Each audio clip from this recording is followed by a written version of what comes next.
找到了，还有周巡，他们上208路公交车，正在往高云桥方向走。来，让一下，让一下，谢谢，让一下，让一下。挤什么呀？对不起，对不起啊！哎，来，让。哎，有病吧你？不好意思，不好意思。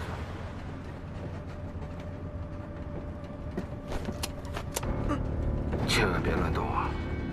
哎，什么都别想，这车上人可多，我这枪一走火，不定打到谁身上。关宏宇，我不可能让你每回都跑掉的。我要真想跑，你还会在京港见着我吗？你到底想干什么？我早就跟你说了，我是被人陷害的。现在我查出一些眉目来了。好，那你先把枪放下。 乖乖的跟我回队里，慢慢的讲述你都查到了什么。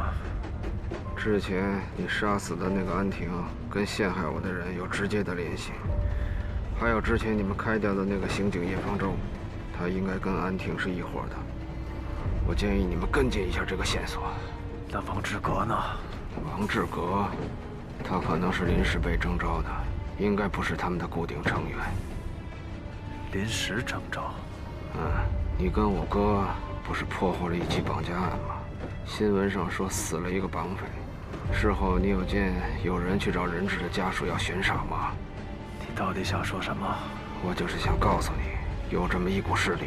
你的意思是说，杀绑匪的那股势力杀了吴征的一家5口，然后嫁祸在你的头上？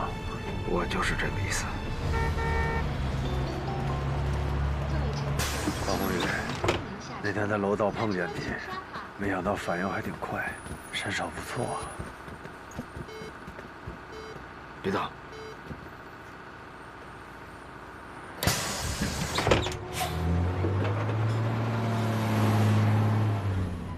要不这样，咱俩下次找个地儿再好好练一把，怎么样？关宏宇，不敢是吗？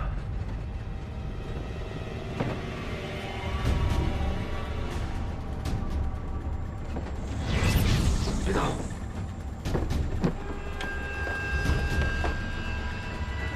营长，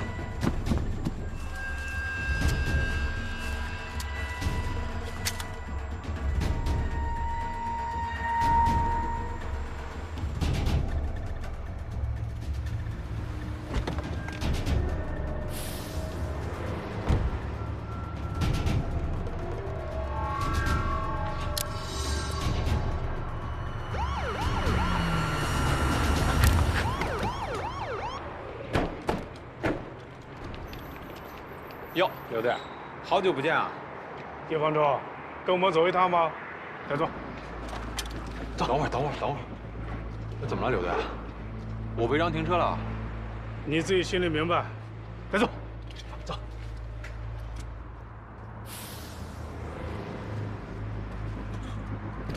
哎，周队，我已经把他，哎。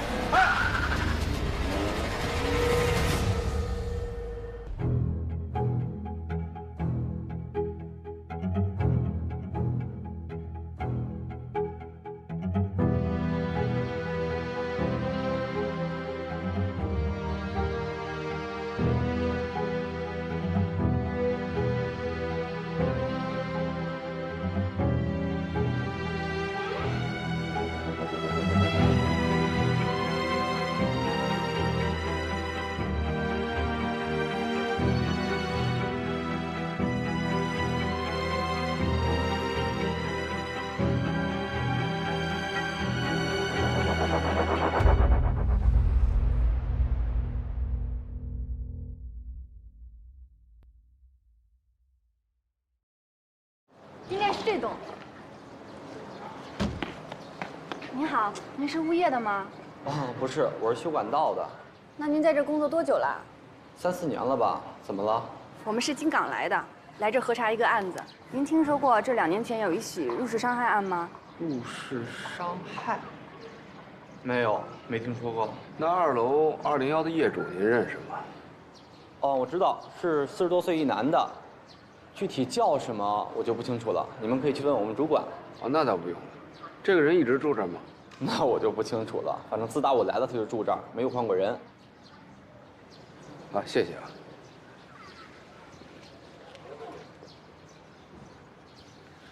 嘿嘿嘿，别白吃了好不好？见着帅哥就亮证件啊！咱们干嘛来了？查案呢？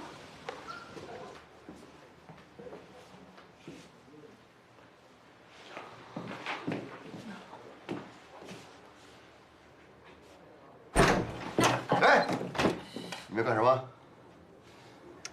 该亮证件的时候不亮。哦，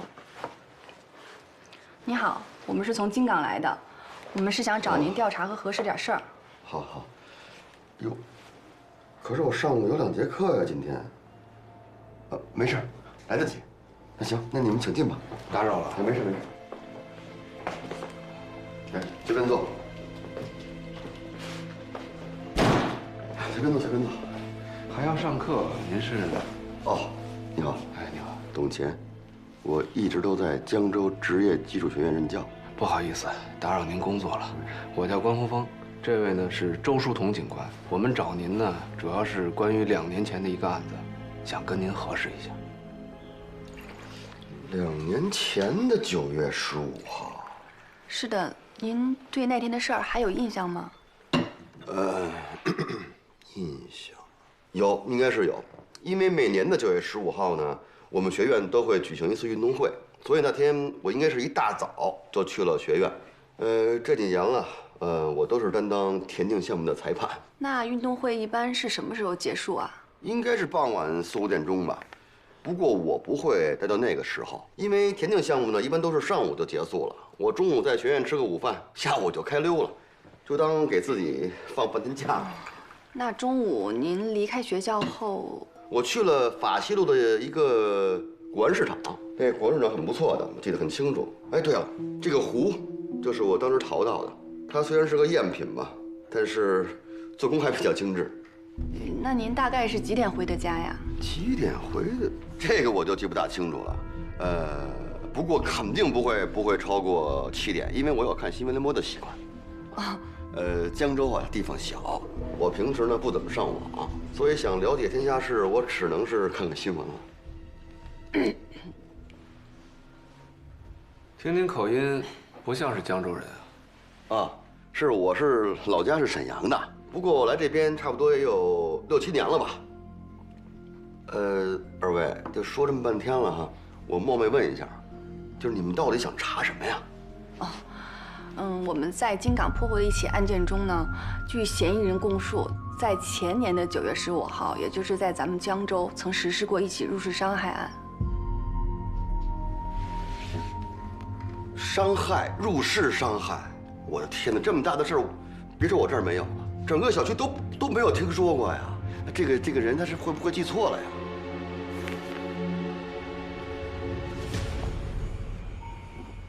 关老师，您看。董先生，您这方面挺有品位啊。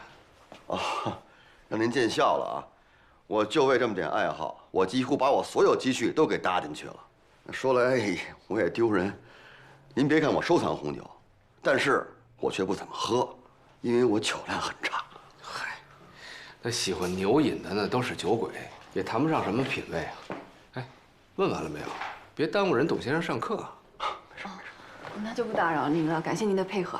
好，那我们就先告辞了。好的好的。果然是这个胡强在胡说八道。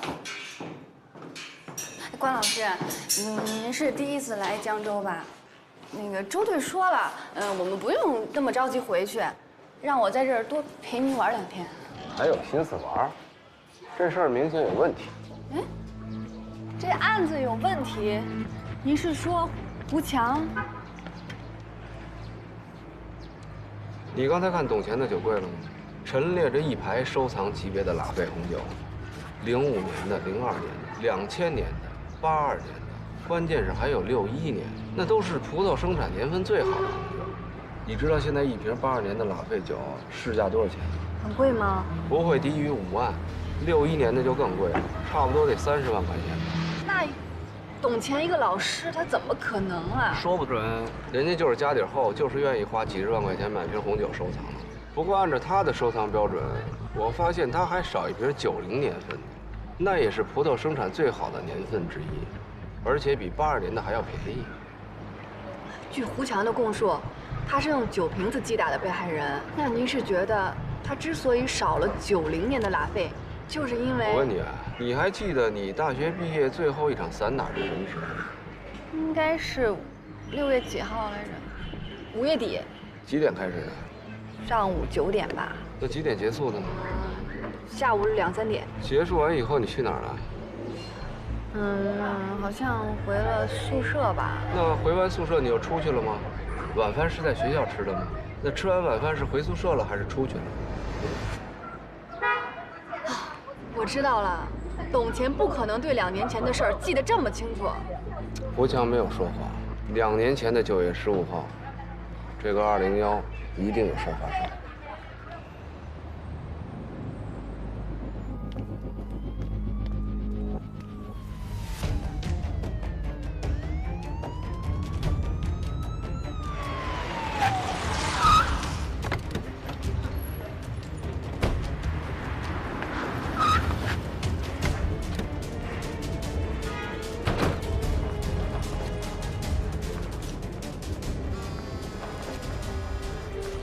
先别慌，继续向前走。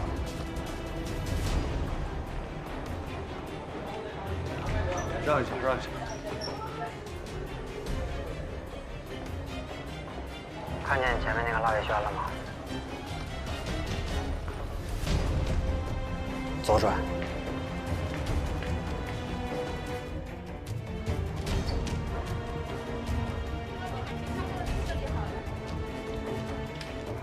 哎，你们2个守着门口，你们俩去那边找。上2楼。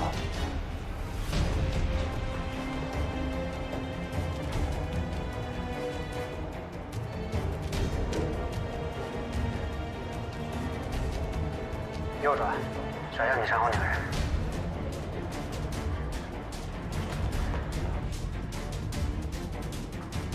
出来吧。等会儿就雪来了。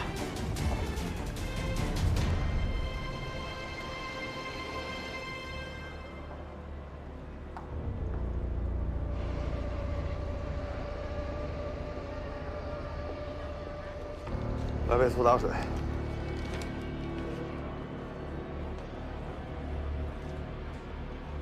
别急，马上就好了。哎，你干什么你？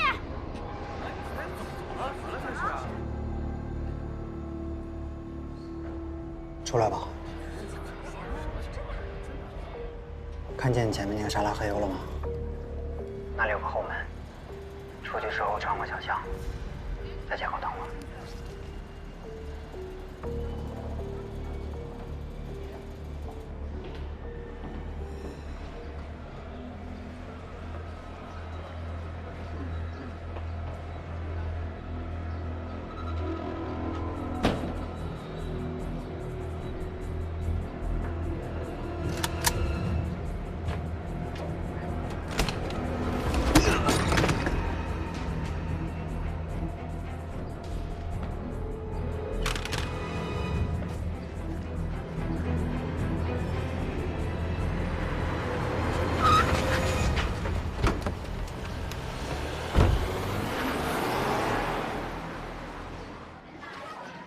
要不这样，咱们分兵2路，你呢去弘阳分局查一下董乾的资料，我就在这儿等着，等董乾上了班以后，看看有没有机会非法入室，查查里面有什么重要的线索。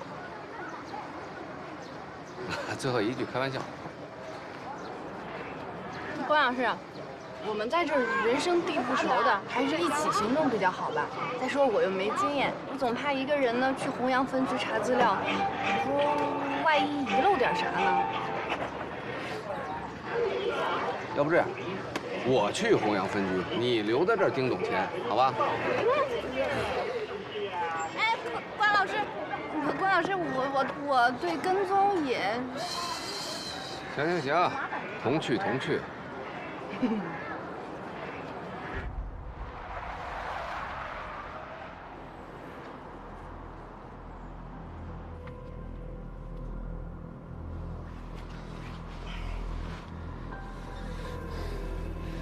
这种事我要再说谢谢就没意思了。走了。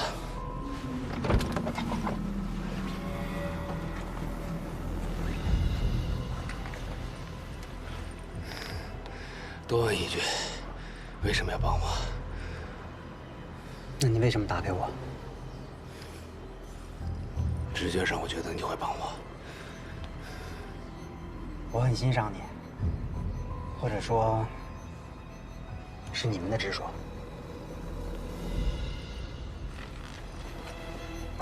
我晓得了，金刚来的哈，但是我们这个地方也是有规章制度的。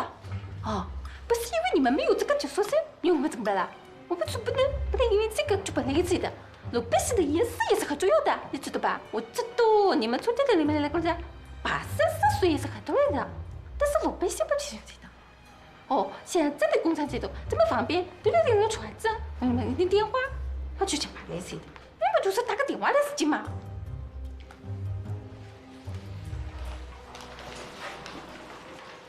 哎，我记得昨天晚上在火车上，你不跟我说你有个同学就是江州的吗？这你听不懂啊？你不给翻译一下？这个吧，我想应该就是不能给咱们查。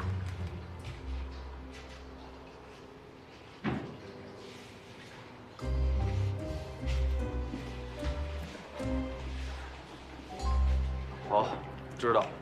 你们放心，往这边联系洪阳分局，如果有需要的话，我传真一份那个介绍信过去。啊。行，那老关，你多费心啊。嗯，好。支队。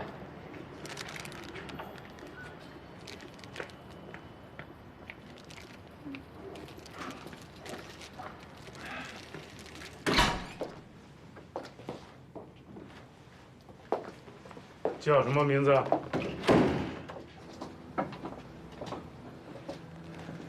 刘队，大家都是干这个的，就别走这些形式了。有什么要问的，直接说吧。都干这个的，你脸皮可真厚啊！当初你是怎么被支队扫地出门的，大家都心知肚明。我跟你啊，干的不一样。无所谓了，刑侦的程序我总是懂的吧？你要是没什么问的，我就先走了。认识吗？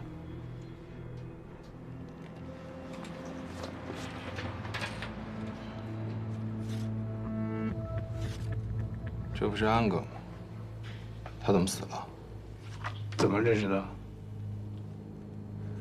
生意上的伙伴。什么生意？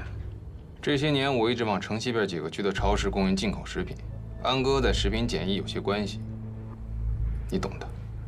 他叫什么名字？安腾。是他真名吗？不知道。你最后一次跟他见面是在什么地方？莲石东路那家夜总会，大概5、6天前吧。我跟几个哥们在唱歌，中间安哥来坐了一会儿。有他电话吗？有啊。要记吗？把电话给我。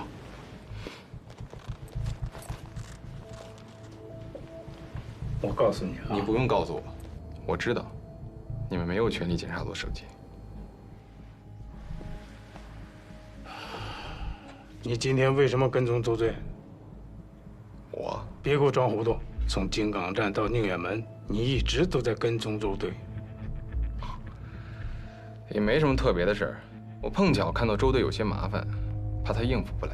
毕竟当初大家都是刑侦的弟兄，关键时候我还能搭把手，不是？碰巧，这里边都有你的事儿，别以为我们不知道。知道舒腾为什么讨厌你吗？不仅仅是因为当初你为了重新成家生子而抛弃了他和他的母亲，也不单单是因为当初你一意孤行把她的男朋友从刑侦支队扫地出门，而是因为你在骨子里面就是一个乖张、暴力、无法正常沟通的老家伙。你有的时候我都觉得你有些可怜，无论是在你的私人情感当中，还是日常工作当中，你都显得特别的无能。女儿的怨恨你无法化解，而面对一个良好市民，你也只能拍拍桌子。听我句劝，早点退休吧，别在刑侦支队里面丢人现眼，遭人讨厌。你。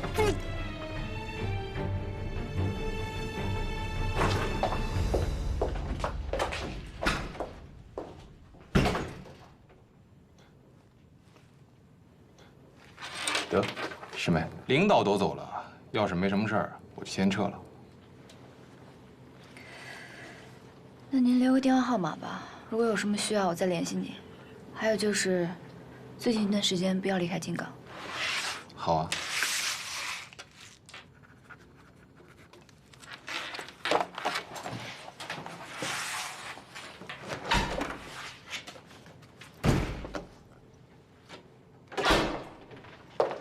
刘队，是他的手机号吗？马上去查。好。刘队，其实你也没有他说的那么糟，别放在心上。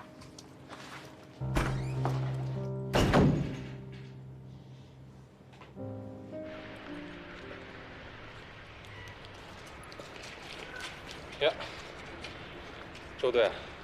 送你句时髦的话，不作就不会死。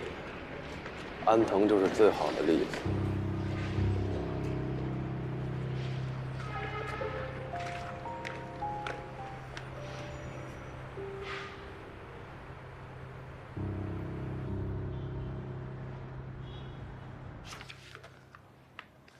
这个董乾实际上是沈阳铁西区的人，他在友岸化工厂工作了近10年。6年前才迁居到江州的。他为什么离开沈阳？这我就不知道了。不过在他离职的前1年，他的化工厂发生了化学品泄漏事故，死了2名工人。事后，除了死者家属，还有当值的工人都得到了相应的赔偿，包括董乾。事故报告上显示，他当时是车间主任。能让他来这个地方安居，那看来这笔赔偿的数额不小啊。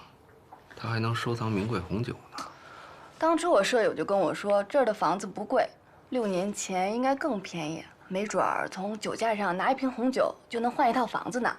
他结过婚吗？结过，但是离开沈阳的那1年就离了，没有孩子，父母也都还健在。前年迁到了湖南新区。那他有什么犯罪记录或者前科吗？好像没有。从他的背景资料上看，都还挺正常的。哎，帮我倒杯水。哦。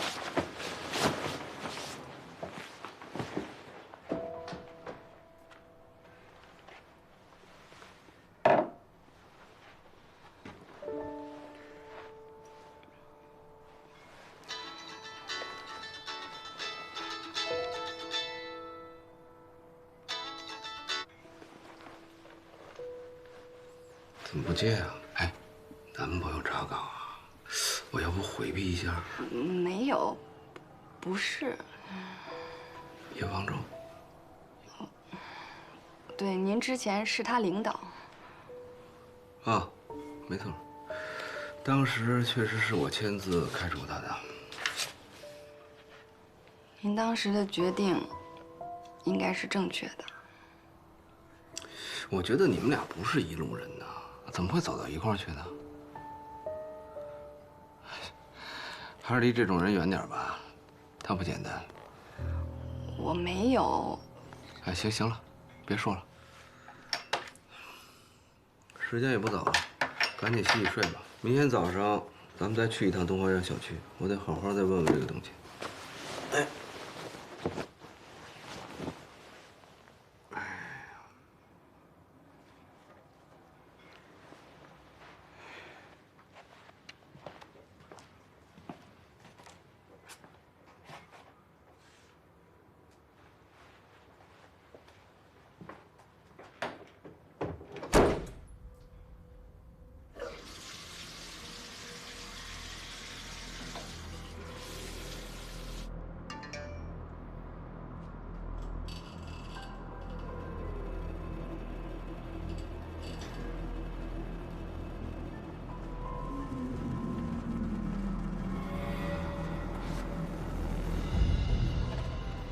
封了，红宇刚发了一个空白短信。那应该是确认环境已经安全了，打给他。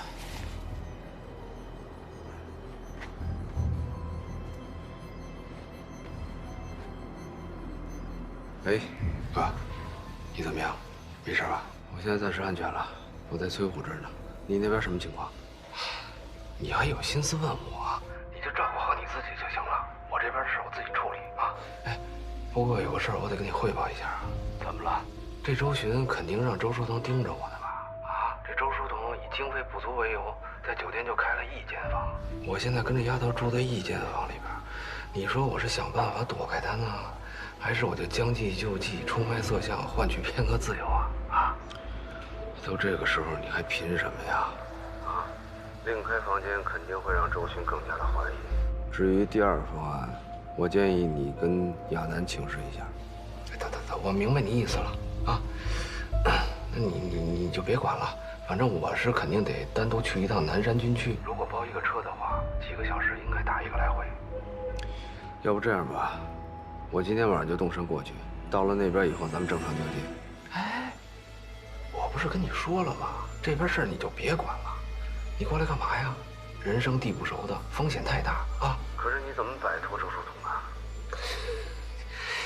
这小丫头片子能难住我吗？你就放心吧，随时电话，我不跟你说了啊。那好吧，你自己多注意点。暂时沿用现在的空白短信，然后我们这边会用安全线路给你打过去。哎，行，我知道了。好，就这么着吧。哎，你怎么还没睡觉啊？哦，我突然又想起几个问题，所以就翻翻资料。你洗完澡还穿着正装睡觉？嗯。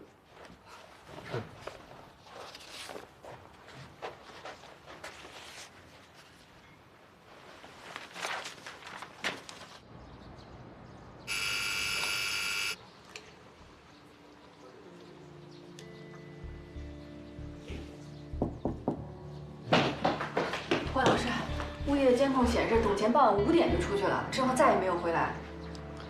给他打电话了吗？打了好多遍，他的手机一直显示是关机。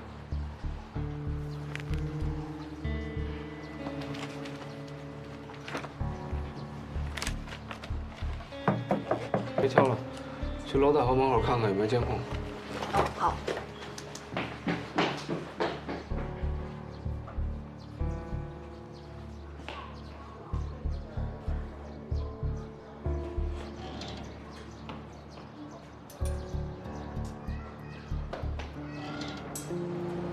都没有，应该只有小区的正门口还有几个消防通道安装了监控。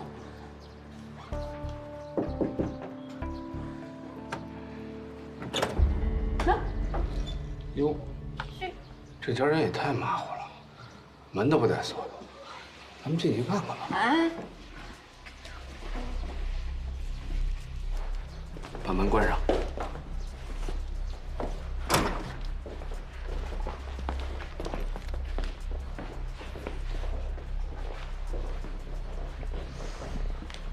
关老师，我们是不是应该联系一下弘扬分局的人呀？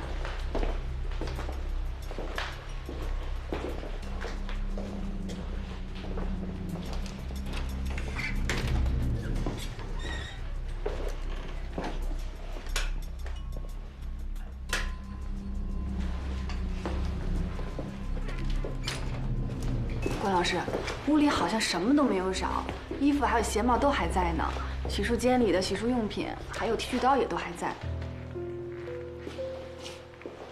哎，我觉得他根本都不像是出差或者旅游的样子呀。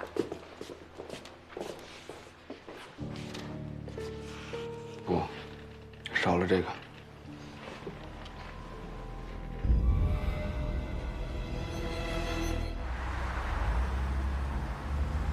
江州市局已经交代，弘扬分局全力配合我们的工作。我们调查了所有火车站还有机场的出票记录，没有发现董前离开江州的迹象。不过通过监控，我们发现昨天晚上6点，董前的车经过宁通高速的蒋王收费站。我们现在正在朝那个方向搜查。有任何证据显示董前涉嫌犯罪吗？如果没有的话，把案子交给江州警方不是更好吗？偏偏是人家低头。这事儿我觉得恐怕没那么简单吧。虽然现在没有任何直接的证据，但是通过我们走访董前发现的疑点，再加上他事后莫名其妙就失踪了，我觉得这事儿有必要继续调查下去。那你需要我们怎么配合？要不你把那个胡翔给押过来吧？什么？我想让他过来指认一下现场，我觉得他没有说谎。行，我知道了，我尽快安排。好。接着说。您在美式广场找到那支5.4式手枪，是一支批准报废的枪支。我在销毁清单上查到了序列号。序列号还在？不在了，但是弹道记录有备案。这枪上背着什么案子吗？那倒没有，只是没有像清单记录的那样被销毁而已。这把枪跟之前王志革夜闯警局，还有安藤死之前用的那把情况一样。很少听说报废枪支流到社会上。你是说，关宏宇？不是关宏宇的。可这支枪，不就是在关宏宇逃跑的路上找到的吗？如果是关宏宇的话，他没有必要在公交车上抢我的枪。如果他真的可以随意带枪的话，他干嘛抢了我的枪，还拆散了，最后给拽了？那周队，您的意思是当时在美式广场还有其他人？老刘，昨天你半道上截下了叶方舟，跟着我和关宏宇的，恐怕不止他一个人。关老师，往南通方向还有很多个出口。目前我们的计划是沿着高速的主干道找下去，同时联络各高速的出口收费站，调取监控。这个出口怎么没有收费站？啊，这是一条去那山的废弃公路，后来从征夷到那山有一条直达的旅游快线，所以呢，这条路就没再修了。这个那山是旅游景点吗？征夷市政府是这么规划，其实啊，就是几座种植茶叶的山，没什么可玩的，压根就没怎么开发。行，你跟咱们弘扬分局的同志继续往下找，我下这边溜达溜达啊。哎，我们一起去啊！这是高速的中段路，你一个人来来回回的多危险啊，是吧？我回头接你也不好接。要不这样吧，你们开一辆车去那边转悠转悠，我们开另一辆，继续去搜查一下街道。啊，咱们保持电话联系吧。好的，谢谢你啦。麻烦了，麻烦了。啊，没事儿。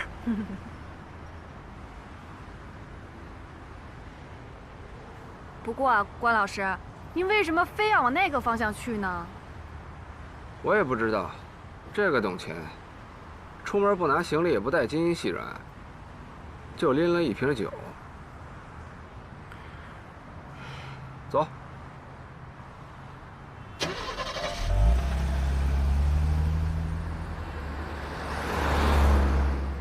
叶方舟这小子，到底牵扯了什么事儿，我说不准。但我坚持认为，关宏宇和他们是一伙的。至于关宏宇逃脱之前把枪扔掉，那可能另有原因。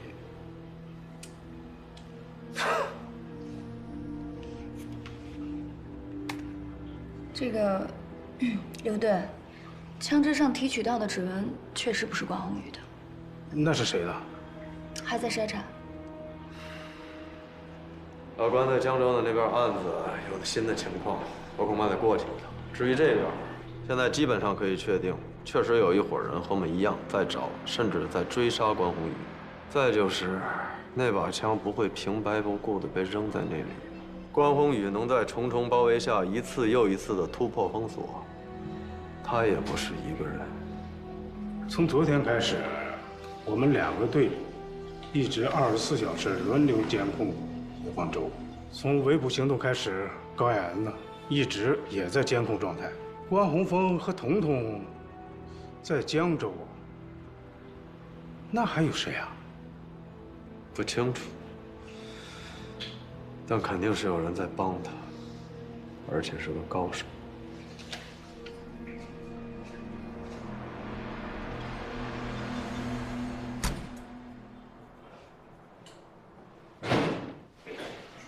小安，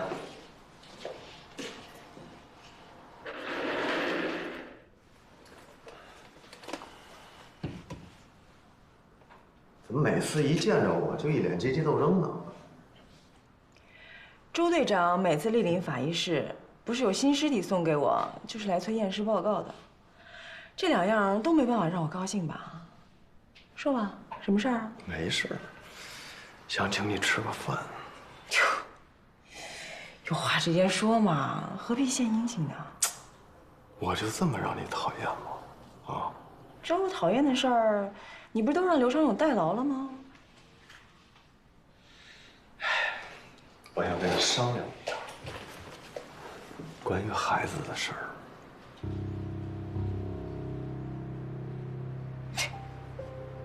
你别说的跟咱俩有过什么事儿似的啊！你怀孕这事儿，全世界都知道了，根本就不是秘密。你看你这肚子越来越大，怎么着也得7、8个月了吧？想没想过产假的事儿？像你这种情况，没结婚就生孩子了，按照正常的流程是不可能批给你的。那批不了，大不了就不干了呗。别呀，你放心，我会替你想办法，不可能把你逼到这条路上。那我就提前感谢一下周队了。你就这么对我冷嘲热讽吗？啊？不过我希望你能明白，你是咱们支队的人，维护你和抓关宏宇都是我分内的事儿。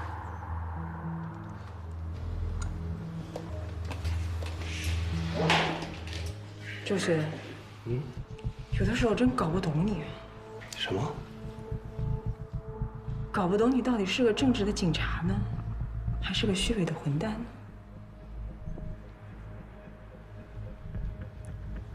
晚饭依然有效，赏脸的话，下班见。哎，不过话又说回来了，我也有点搞不懂你，为了一个关宏宇，值吗？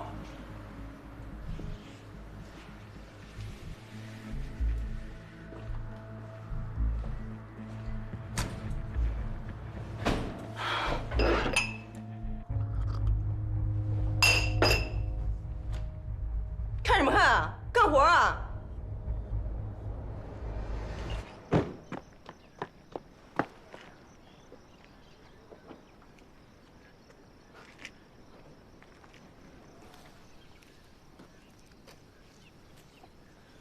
这轮胎叶至少20公分吧，轮间距也在1.2米以上。董监开的什么车来着？奥迪的 A4L。顺这方向走，往里看看去。您说这董钱他为什么会？总之，我现在是一头雾水，完全不知道现在在查什么呢。所以一定要找到这个人。从之前的记录来看，董钱的生活一直很规律，也很普通。就因为我们从京港过来找他做了一次简单的走访，他就做出了如此反常的举动。不管这事儿背后的真相是什么，似乎都有些上不了台面的事儿。所谓上不了台面，也就离犯罪不远了。这是您作为一个老刑警的敏锐嗅觉吗？什么老刑警？我还年轻着呢。总之，胡强在2年前敲碎过一个人的脑袋，这事儿必须得有个说法。这该往哪边走啊？往哪边啊？